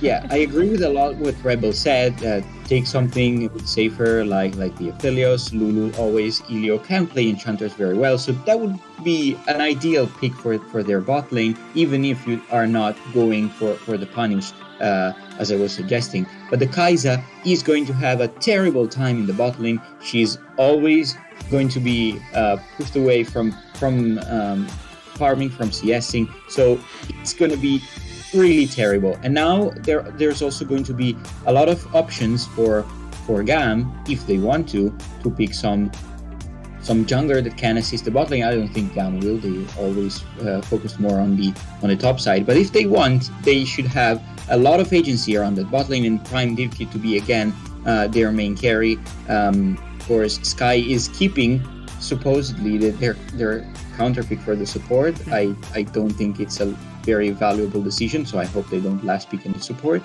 But yeah, also the Ornn, it's kind of playing already like into too weak side, and it's not an optimal decision that you're running against GAM. Yeah, it's not really optimal, and I mean, we are already in the second ban phase, or rather the second pick phase after bans, and now finally we get to see the rise for 𝘀𝗀𝗃, which is still the same kind of champion shot as Viktor, I would say. Still goes in the same category, but has way more potential to move around the map, to actually impact other lanes, which Viktor really didn't do. That's true. I kind of want to see this composition rounded out with something that's going to help aggression in the bottom lane. What would you know? That might actually be a pick. The other one that comes to mind is, like, I guess 𝘀 is still left up as another one of these Vanguard types. I would love Pyke, but okay, Elliot's going to do that. We've seen some really solid 𝘀 play out of this league. This is kind of the stand-in for what is the Nautilus or the Leona for the 𝘁𝗀𝗃. I'm really interested in the theory behind the 𝘁𝗀𝗃 here for 𝘀𝗃𝗃, because you have things like lethal tempo that increase the range, especially against Lucian, which means interactivity is going to go up. You have things like, imagine a first strike rune on this champion, where if you can time the first strike right, you can get off a plasma proc, and all of a sudden you're getting 100 gold out of trade, which would go pretty insane. But again, the problem is this champion's laning phase just is not very strong before you hit that break point on your Q. And against the Lucian Nami, that doesn't feel very good, right? Pretty much across the board. And even crazier, GAM is actually going with tech that I hadn't seen yet, but I was really excited to see if somebody would pull it out, which is Viktor top lane. This is something that's been working really well in just stalling top laners. This has been like, it's actually worked really well into Jax during the course of the preseason. That was kind of how I believe it originated from when I saw it. And with First Strike, it kind of operates like that old school Vladimir, where you used to get the like the items out of auto attacks and things like that. That's essentially what this Viktor is all about, is just taking a bunch of gold into free big trades into somebody who's sitting across from him. In this case, it's going to be Ryuk, who is planned to stall out the lane into the Renekton, but it's just not going to be the case now. Something also to look at, aside from the scaling that Viktor definitely has in the top, and same with Ornn, is the amount of engage. Those teams like to fight, and GAM was the team that received the engages from Burst the Sky in the last game and just turned them. And it looks like it will be the same this game, because they don't have the real good engage options on their side. Clockwork, what is the game plan for GAM? So here, GAM really needs to go ahead on all lanes because, as you said, they have a bit this tendency to not to engage first. But in this case, there is a heavy mismatch on crowd control. So GAM have two unreliable crowd controls in Nami and Victor, and the only stun they have is basically Renekton. But yeah, I think GAM is going to take it. And Rebel quick hit. GAM wins, although I think the 𝘁𝗀𝗃, if they do something cool, could actually go crazy. So I'm excited for it. Perfect. Then let's send it over to our casters. It's again 𝘀𝗃 and 𝘀𝗋. Happy to take it from you, Neon, as we head into the second game to see if BTS can do just that little bit better this time, 𝘀𝗋. I think there was a few moments where it was very close to them taking game one, but we were traveling at hyperspeed there for a second. I don't know if you saw that. My word. So, many new champions for both of these teams. We haven't seen 𝘁𝗃 Renekton the split. We haven't actually seen any Renekton for GAM, if my stat sheet is correct. So that's surprising, considering it's 𝘁𝗀's most played champion all time. 𝘁𝗀 Victor, oh, I'm so hyped for that. I played a lot of Victor top lane when he was strong in Season 8. He's one of my favorite champions in solo lanes. Every time you say, I played a champion in top lane, you can put every single just cancerous, toxic champion. It's like, I played Soraka top, I played Janna top, and now you played Tank Victor. Oh, cool, 𝘀𝗋. Actually, more Mage Victor. Let's see what he goes for. I think it's Mage Victor right now. But he should have a very easy time just abusing the on, mining gold with his first strike. It's not much in the early game, but it's still going to amount to a decent chunk in the mid game. So let's see what 𝘁𝗀 can do. But we have been talking about 𝘁𝗀 getting punished in the early game. Victor in the long lane, that's a pretty easy gank. And Xin Zhao, Ornn, they are no slouches when it comes to CC. So should be an easy target set on 𝘁𝗀. Bring Ryuk ahead, and more importantly, bring Druktha ahead. Yeah. That's what I was getting at. They've just done the lane swap. I think they got faked out a little bit by swapping the solo lane, so they just said, whatever, we just want the matchups. So this actually makes both top lanes insanely vulnerable. Two immobile mages with some movement speed buffs here and there in the kits, but still so easy to gank. And there we go. There's the first one. Yeah, Glory is in so much trouble, and it's happened again. Levi Zed, first blood. Unfortunately, we didn't see the setup for this one, but just Levi cutting a little bit of his early clear. Last time he ganked in level 4, this time he gets the gank in level 3 already. Only top side clear into immediate top gank. Very smart move, considering this should be a very snowbally game in lane, I should say. And easy to gank as well, as you saw. I'm not sure why we're looking at mid lane. It's Ornn against Renekton. Can we please look anywhere else on the map, right? This bot lane, for example. Interesting one. I think in terms of just pure 2v2 should be firmly in GAM's favor, but there are some very nice opportunities to play with the CC combo. 𝘁𝗀 under pressure, only level 2, hitting level 3 now. They want to go under Levi's here. Oh no, disaster, 𝘀𝗀. Glory's already dead. Ryuk is really sad.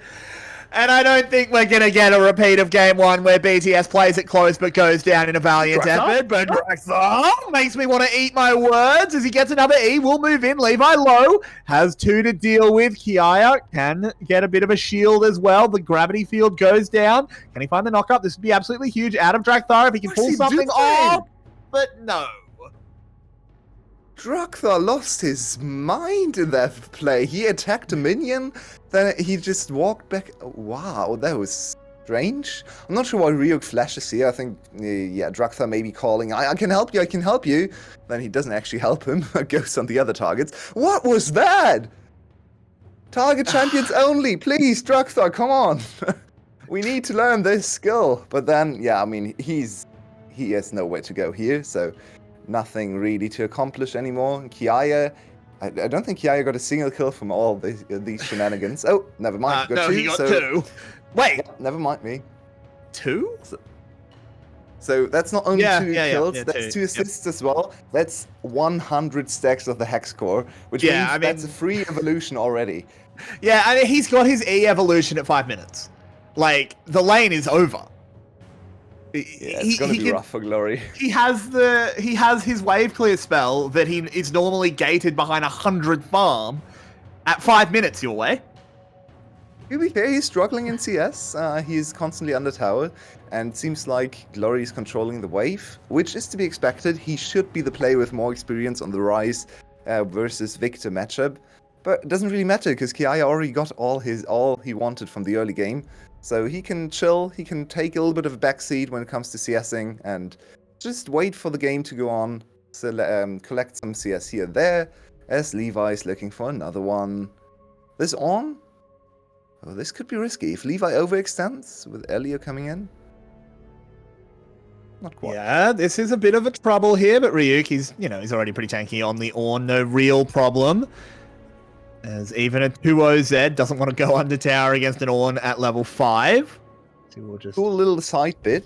𝘁𝗏e actually going for the mid lane Renekton rune setup.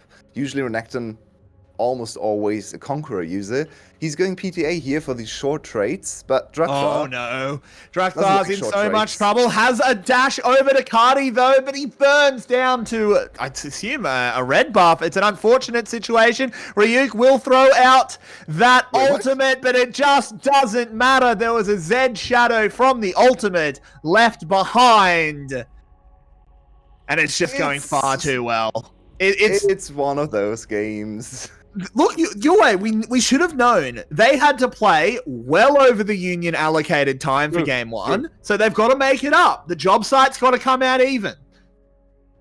Do you know what the average game time for GAM is of the split? Considering 26 minutes. This also counts week 1 and 2, right? So games where they struggled. They're down to 28 minutes and 32 seconds. So that's absolutely ridiculous. Shameful stuff, honestly. Can't believe we'd go past that 26-minute mark. Might have to have a strike, honestly. Speaking of strikes, I would strike if I were a Skye solo laner, because looking at Levi's build right now, well, that's fun. That's not fun at all. He's already got an Eclipse at 7 minutes. This Zed is absolutely massive. I want him to build 𝘁𝗏e just to flex on people. Last time Levi got fed, he actually didn't build it. I'm not sure if that's great on Zed, honestly, but it'd be funny though. But 𝘀𝗀ie, the memes. You have to consider ulting to the same person twice in a fight would be incredibly funny. But we'll see if that does come out. Down on this bottom lane, we were very curious about how this 𝘁𝗏e would go. It seems to be doing fine at the moment. It's going even with 𝘀𝗏ie 𝘁𝗏e as a fight breaks out over the dragon. 𝘁𝗏e is low. Skye is here first, but it's a 4v4 rumble at the dragon pit. The culling takes 𝘁𝗀ie low. Ryuk in trouble, but they get onto Levi. They shut him down. That's a fantastic bit of spotting there by 𝘁𝗀ie, and this will give BTS a little bit of life back into their veins. Skye, you were not supposed to put up a fight after this early game. GAM is not ready for that. And quickly rectify their mistake with a nice engage. I'm actually a little bit disappointed so far in 𝘀𝗆e and B and their laning phase. We haven't really seen much of what's happening in bot lane, but 𝘀𝗏ie 𝘁𝗏e should definitely deal better with 𝘁𝗏e in my opinion, especially 𝘁𝗏e into 𝘀𝗏e. That matchup should firmly go into 𝘁𝗏e's favor. 𝘀𝗏e basically can only engage, and 𝘁𝗏e has so much more to work with. But yeah, this is just a super good punish. It looked like 𝘁𝗀ie was actually just dying to the culling, but then he found an engage on Levi, and Levi not willing to use his spells to kill 𝘁𝗀ie, just biding his time and dying for free. Big shutdown to Drakthar, and I mean the game is still almost a 3k. But Ryuk trying to get away on the Ornn. It's a good flash to dodge the Zed damage as well. He actually escapes this. That is aggressive from Levi. Yeah, it certainly is. But now 𝘁𝗏e's in trouble, as here comes the Ram, but he doesn't get the knockup. Can Drakthar hit a wind becomes lightning? Oh, he doesn't want it. No. He runs away, has the Crescent Guard. 𝘀𝗀ie arrives with the Realm Warp as well. B not hitting that bubble could save Drakthar's life, as 𝘀𝗆e coming in does land a slow. But look who's here. It is Rel. And in the end, somehow no one dies. B on the 𝘁𝗏e. So far, not my favorite 𝘁𝗏e player.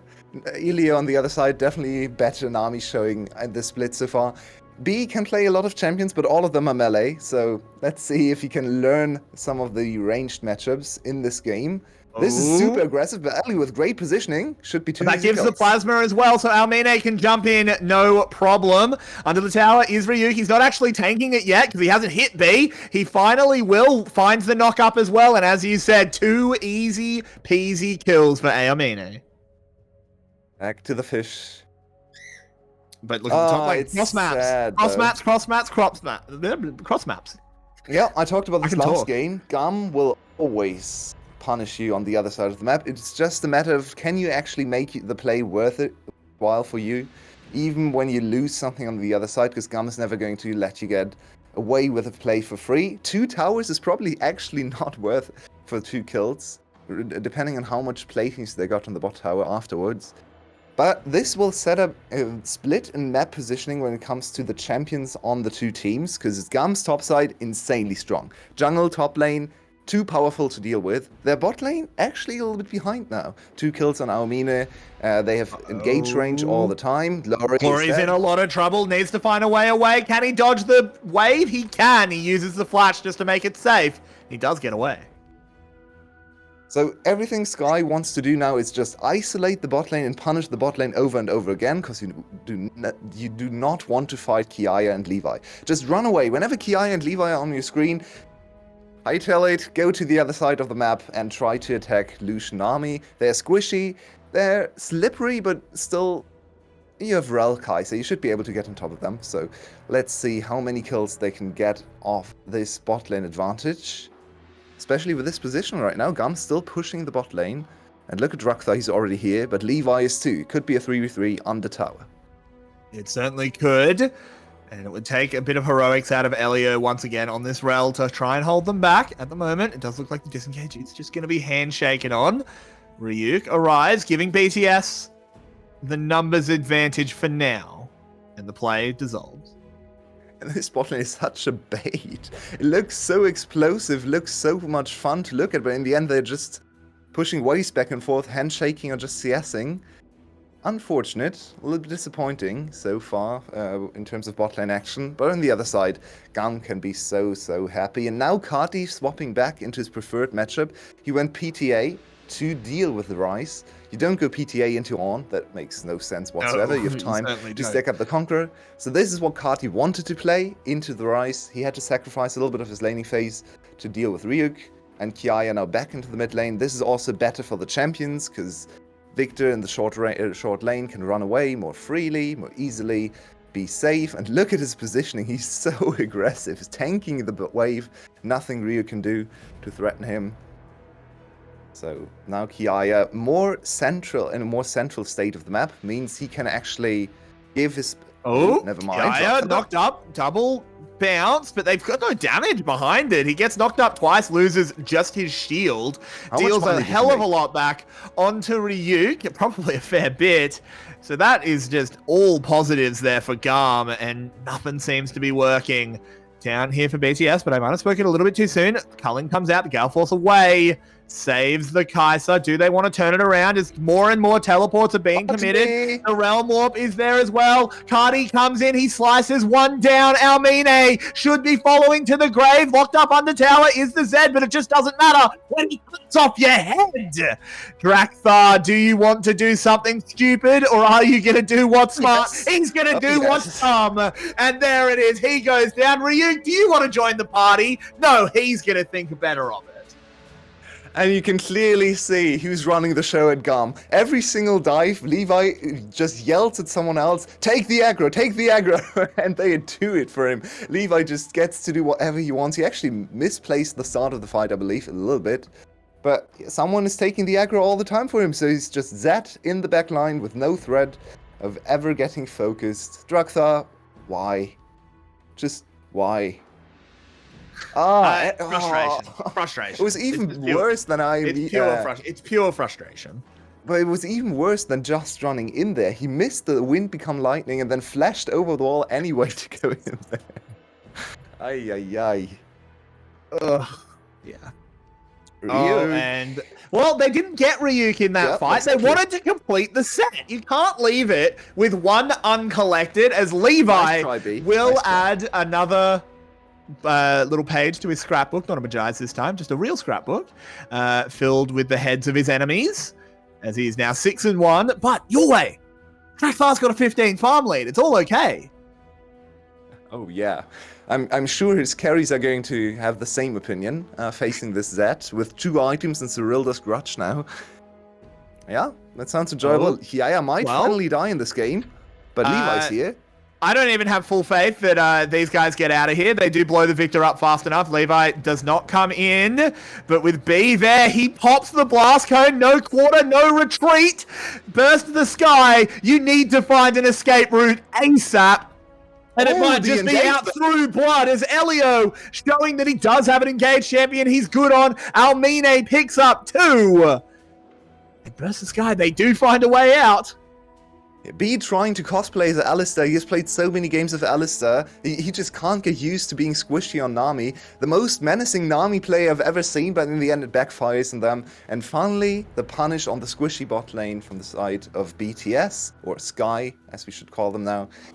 But it's still a 5k gold deficit, so 𝘀𝗀𝗋 making moves to stay in the game, which is always nice to see. They're not a dead team. They are not going to give up anything. They're very aggressive from behind. They're not quite on the level of 𝘀𝗀𝗋, who just go for every single play available, but they still make things happen, and they do have a lot of agency on their composition. So isolating 𝘀𝗀𝗋, 𝘁𝗀𝗋 can't jump in there because he's Zed, he can't do anything. But look at B, so confident, so menacing from the side, trying to set up the play, but then 𝘀𝗀𝗋 with a perfect punish. There was still a stealth ward hidden behind the pink ward, so a little bit of bait there. And this the 𝘀𝗋 thought she was a shark. Just yeah, a little bit too aggressive from this fish. Needs to get back in school and learn where she needs to be. As wasn't the best play ever, but of course 𝘀𝗋's still incredibly far ahead. But it does give some life to BTS. And they do have a Rise. They do have a very fed 𝘁𝗀. Maybe the lights are still on 𝘀𝗀𝗋. Yeah, they're glimmering. It's they're struggling, running on their last resort. But yeah, they have a little bit of an offset in terms of power spikes. As I said before, top lane, we don't talk about it. They're very far behind. Jungle, very far behind, even though in a neutral game state, 𝘀𝗀𝗋 would actually be in a decent position. And they got the first objective bounty I've seen on my screen. That's a nice chunk of change. They're only 4k gold behind. They have a super strong ADC. And the way B is playing, the enemy team is lacking half a support. So there is some hope. If you can kill 𝘀𝗀𝗋 at the start of the fight and then turn on 𝘀𝘀𝗃 and B and ignore 𝘁𝗀𝗋 for the most part, maybe you can actually win in some of those team fights. Yeah, look, I can imagine a team fight that BTS can win if they manage to get some stopwatches to neuter 𝘁𝗀𝗋. Maybe they find a game-winning team fight. Obviously, they're not favored to do so. GAM are heavily favored to win right now. But we do have to find the positives where they exist, and some of them do exist. Ryuk needs to be in a solo lane, though. He needs to be on his own, farming, getting XP. We need ornaments. He's still so far away from actually being useful as a champion. You know, I really dislike this champion, especially in a meta like this, where early game matters so much and he's basically just a complete black hole of pressure for your own team because nothing ever comes from him. He died a few times in laning phase. He's behind his own item curve. He's behind the on item curve in terms of experience. So he's just not really in the game for now. He just needs 10-15 more minutes and then he can bestow some of the items to his teammates. He himself can become tankier. So here's a big question for you. Crown of the Shattered Queen is going to be upgraded by Ornn. Do you know what it's called? I have no idea. Well, with Ryuk has no idea where to go. Yeah, with Ryuk going down, he'll have some time to think about it. It's called 𝘁𝗀𝗋. I'm not 100% sure if that's how it's pronounced. I can only see how it's spelt. I assume it's a reference to Caesar. You know, it's a shattered crown. I don't know. Someone probably can tell us what the reference is in chat. But yeah, that's what it is called. See if that does come out. It's not the best. 𝘀𝗀𝗋 is still my favorite, as they do pick up a kill in the mid lane. 𝘀𝘀𝗃 falls. Why did 𝘀𝘀𝗃 walk into Rise Xin? A curious decision. Good question. It's a good question. And now 𝘀𝗀 with a little bit of reprieve and actually able to contest this dragon, stop the dragon snowball for GAM. We are on a traditional rift. No shenanigans today. No hex tech, no chem tech stuff happening. Just a good old cloud rift, a little bit of extra movement speed. So maybe GAM not actually too excited to contest this one either. And 𝘀cie buys much more time now. Old cooldown, it's nice to have, especially for 𝘁 and for 𝘀𝗀, to buy a little bit more time in fights. But more importantly, they deny the early Elder Dragon and buy more time for 𝘁 to scale. He's still level 11. Please, just park him in the bot lane. Forget about him for the next 10 minutes. He needs to get to 14 and 15. They can't forget about it, though, because GAM have just started Baron. 𝘀cie has no idea. They have absolutely no read on this. This is such a good play. You want to fight BTS right now anyway. You are ahead. They jump over the wall onto 𝘀𝗀. This crocodile is absolutely massive. 𝘁𝗏 surfs back over as well. They know for sure what's happening now. 𝘁𝗶𝗀 and 𝘀𝗀, you need to be heroes. Over the wall, does that. He leads away the Baron. 𝘀𝗀 is here, baby. They answer back with 2 kills, but who cares when you steal the Baron? 35 HP, no one took the last hit. He lasted that not with smite, his E. I think with his E. Yeah. What an insane play, 𝘁𝗀. 𝘁𝗀, what did you do? Great engagement from 𝘁𝗀. No one smited that one, no one. Okay, we are playing fair today, just a little bit of RNG. And great coordination of the 𝘀𝗀 and 𝘁𝗀. I want to keep my eyes on those 2 players because they run the show for 𝘀cie when it comes to engages and setting up the fights. This time, they give them another shot in this game. This will not do much for them to come back into an even position for items because Baron actually doesn't give that much gold, but it will buy some time and it will make it very hard for GAM to siege. So the number 1 priority right now for 𝘀cie is to not die. Just collect waves. GAM can't really accomplish anything on the map. You can give up the dragon, who cares? You can give up your buffs. No one gives anything a damn. But don't die. Just collect the waves, get experience under your belt, get 𝘁 to level 13, 14, and then in 5-6 minutes, you can actually I think we have a real game here. That steal really gives them a chance to scale this scale, as you're saying, scale the rise. I'm a bit worried for GAM now. This is actually back into the game, yeah. Yeah, and he has the Crown of the Shattered Queen as well.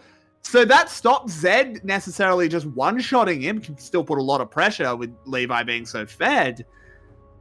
𝘁𝗏 has 5 kills, and potentially the interactions with Lucian in the late game, perhaps they do favor the 𝘁𝗀. Suddenly the lights are definitely on. We just have to find out if BTS is actually home. And there's still some huge threats on the other side. 𝘀𝗀 completing another item. I'm not sure if I agree with his clothing choices today, because he is very obsessed with hats. Just building hats, crowns, and whatever the other thing he just bought is. Like, another diadem kind of thing? Crown? But it doesn't matter, because BTS is actually looking to defend this invade against GAM. Which item are you talking about? I'm not sure what it's called. It's a new one. Shadow Flame on Victor? Shadow Flame, exactly. Shadow Flame. Yeah, it's a necklace, I think. It's a necklace?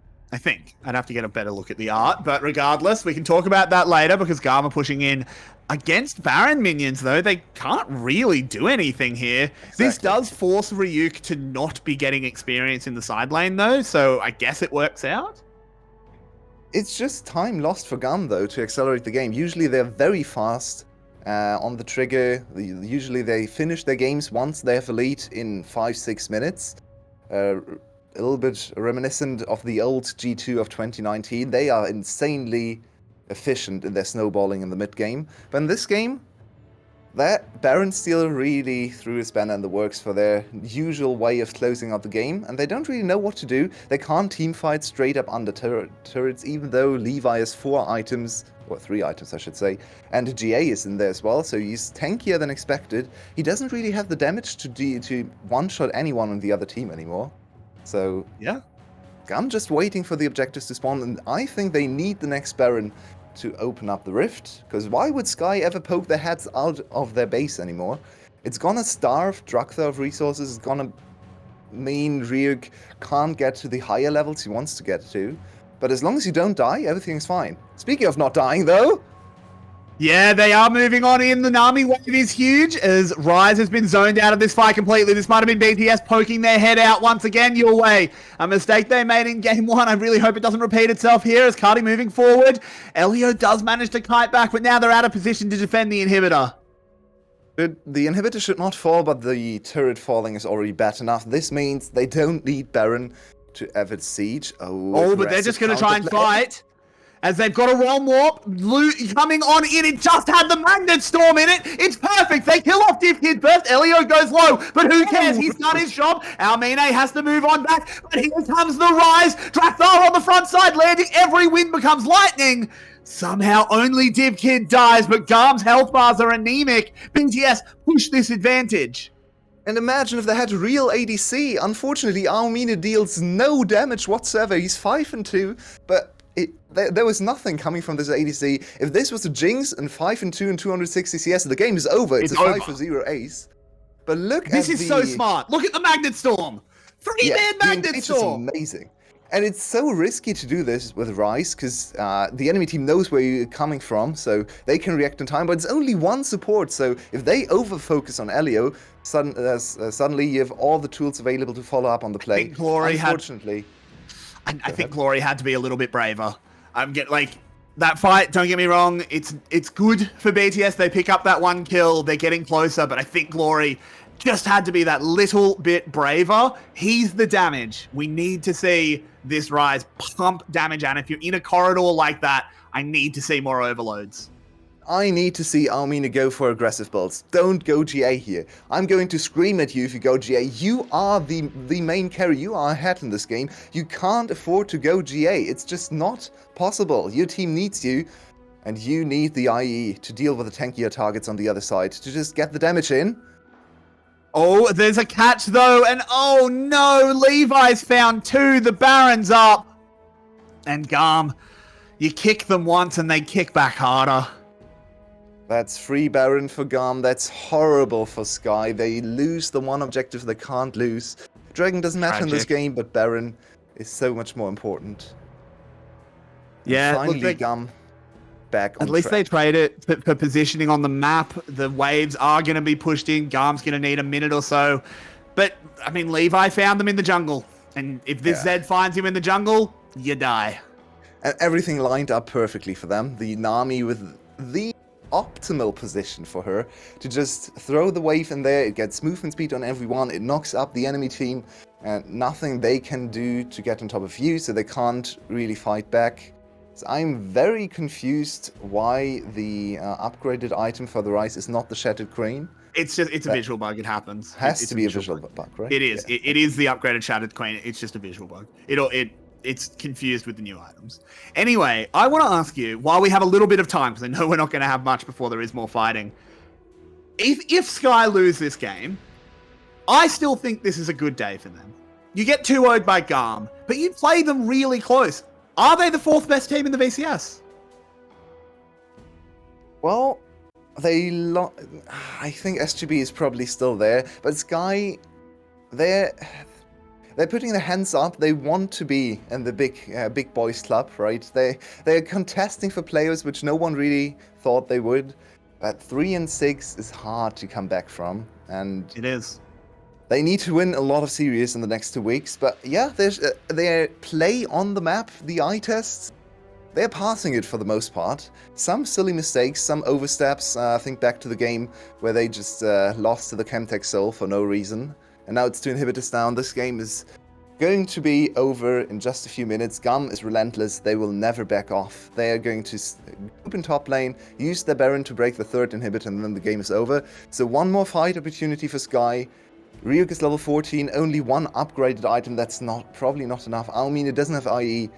The items are just not there. The power level is too different to their 𝘁𝗏 opponents. So I can't see them winning this fight. Anti-build GA. I hate you, 𝘁𝗏. My fandom officially ended today. Why? You need damage.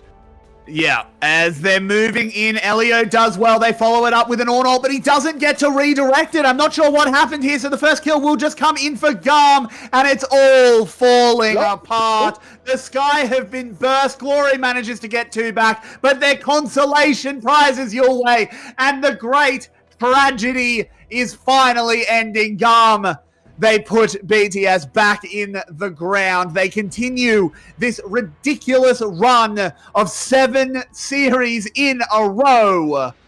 My word, imagine if they had bothered to play week 1. They would look utterly unstoppable. Burst the 𝘀cie, you tried valiantly, but 𝘀𝗀, you are just too damn good. It took them over an hour. That's an achievement for 𝘀cie. Actually, achievement unlocked. You lasted more than an hour in-game time against 𝘀𝗀. Not many teams can say so nowadays, because 𝘀𝗀 is back in form and 𝘀𝗀 is looking scary. One Baron steal tainting this game a little bit. This could have been over in 26 minutes. They needed to reset and actually find a way to play it a little more seriously. But was there ever really a doubt in our minds that 𝘀𝗀 would be the victors of this game? I don't think so. Amazing mechanical performances. That Baron steal definitely got a little worm in my head your way. 𝘀𝗀 tried, 𝘀𝗀 looked decent, but 𝘀𝗀 is on a different level, and next week, I believe on Sunday, we have Cerberus against 𝘀𝗀. I can't wait. It's gonna be amazing. That will be incredible. And with that, we are going to call on some very handsome and much smarter men than us to break down that game. VCS English Analyst Desk, please take it away. Thank you very much. It was definitely a good game for Burst the 𝘀cie, even though it is a 0-2. I think it doesn't do them justice. The 0-2 looks way too bad for what they actually did and how close the game was for quite a while, even after this horrible start they have. But the bigger question now, as we already heard about the match against Cerberus next week, Talkworld, is GAM unstoppable? Oh, so okay, they won 2-0. That also the caster mentioned that was our expectation, but it's going to be tough once they get matched against Cerberus, because even if their early game is still as clean as ever, that's been their bread and butter since the whole last year. So what's missing is still a bit of this joint with the later part into the game, because it seems that they're a bit less cautious around how they set up their objectives, about how they play around the map. Sometimes the waves are not in the correct position to pull the trigger for certain objectives. So in general, I see some mistakes that would prevent them to be the best team. They are getting there, and they're surely good enough to win against most of the VCS teams. Unstoppable? I don't think so. I think Cerberus will stop them, and I can't wait to see that match. That is obviously in the future. Burst the 𝘀cie, on the other hand, they look pretty decent. So are they the 4th best team now? Or is it just something they still have to work on but can achieve at least Rebel? So with their loss to Saigon, making that spot a legitimate possibility has to boil down to, they played probably the best we've seen them play legitimately through the entirety of this play. I think if they played today, or on any other day, the way they played today, they actually contest with probably even Cerberus. They might go 3 with Cerberus, kind of depending on whether Cerberus is on one of their flip days or not, where they give up this game or not, depending on who they're playing. And they probably compete with 𝘀𝗀cie, given how we saw 𝘀𝗀cie earlier in the week. They compete with Saigon far better than they did in their previous series. The issue is now that they're down, there's no way to recover unless they can actually take a game off the top team. First things first, you have to take care of business against the side of Team Secret, Flash, and 𝘀𝑎𝑏𝗹𝐺. That has to happen. And then you got to beat 𝘀𝗀xe. Because I'm in the opinion, again, alongside Mr. Clockwork, that GAM doesn't look like infallibly the best team in the league. I think they're up there with Cerberus, and those two are just they're titans right now, and I don't know that anyone's going to be able to beat either of them. But 𝘀�WWE does look fallible. A series like this against 𝘀�WWE is not only more competitive, and I think across the board, I think it goes 3 games, and I think BTS can win that. And if they're able to do that, all of a sudden they're back in competition if 𝘀�WWE is able to take the win against the SAT of Saigon Buffalo. To me, that team right there, if that's the pinnacle of what they can do, I'm not going to call them the 5th best team or the 4th best team in the league, unfortunately. I think they still have more in the tank, and I think if they can push it even further to kind of controlling the map better than what they did against GAM right there, that's when they start hitting the top-level play. That's when they're the 4th best team. I want to see them take what they did today, and I want to see them push it into some of the stuff that they were doing with 𝘀𝗀 a little bit earlier on that was helping them win in that week too.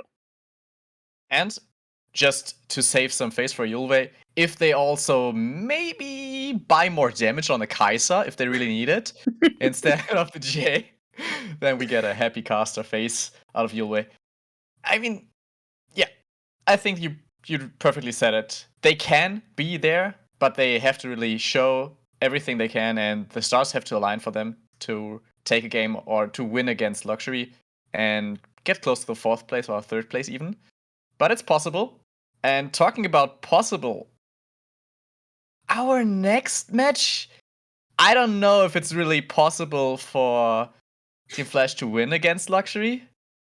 Just before we get into the break, anything from your side, like feelings? Rebel, what do you feel about the game? 𝘀�WWE versus Flash. I'm excited to see Marcus some more. I think Marcus did well yesterday, and I'm excited to see him a little bit more today. I hope that Yoshino, with an additional day of preparation, hopefully in the mid lane, starts to get more comfortable too.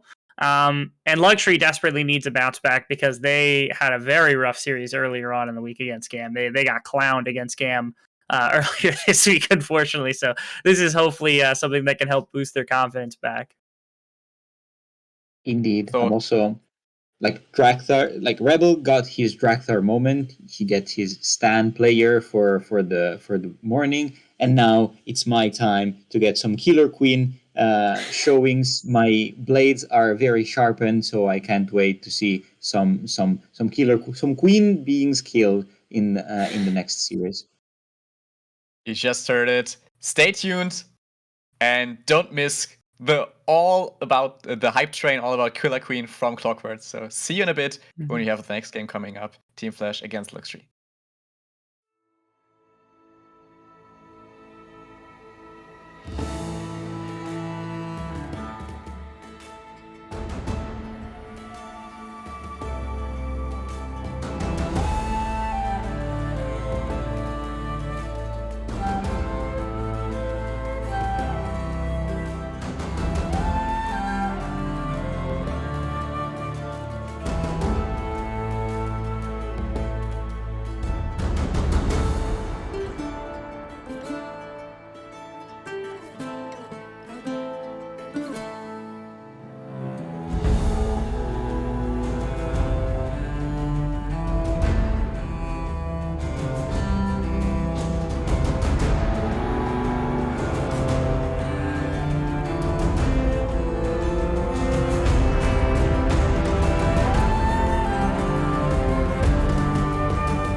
Guess who's back to blow your mind? But let me warn you one last time. Guess who's back to change your life? But it's not gonna be just fine. Whoa, I've got you under my spell tonight. Whoa, we're both heading to hell tonight. So don't ever listen to a word they say. It's time that you found out that I'm gonna get my way. Won't light it up, then I'll burn it down. I'm gonna make you feel like you're invincible when the one's around. I'm gonna build you up, and then I'll strike you down. 'Cause you're about to know it's nothing personal. Sometimes good people do bad things.